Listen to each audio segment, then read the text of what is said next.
नुआ वर्ष दिन समस्ते खुशी मनाउथुवा बेले मृत्यु जे एमिति आसीबो केही भी भाबी नथिले। निजर ड्यूटी सारी नुआ वर्ष खुशी मनाइबा पई आनंदरे फेरुथिले घरकू।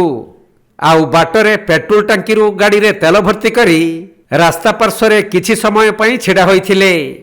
एतिकी बेले सामनारू कार रूपरे आसिला जम आउ मुहामुही धक्का देबा फलरे घटनास्थल रे ही चलीगला युवकंकर जीवन।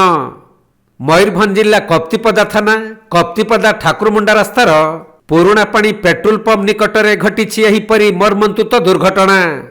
मृत युवक जनक हेउछन्ति शरत थाना अधीन कटुरिया ग्रामर संशय पात्र। से लक्ष्मी बसर ड्राइवर भावे कार्य करुथुवा बेले निजर ड्यूटी सारी बाइक जुगे सळ घर को फेरुथिले।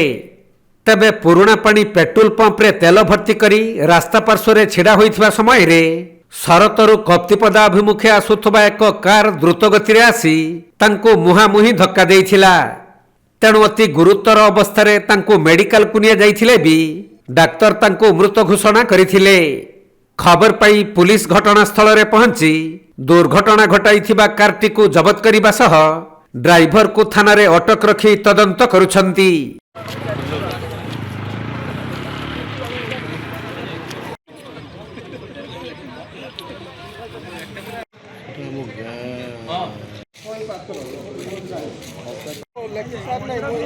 मयूरभंज जिला उदलारू बसंत बेहेरांक रिपोर्ट, कोणार्क लाइव।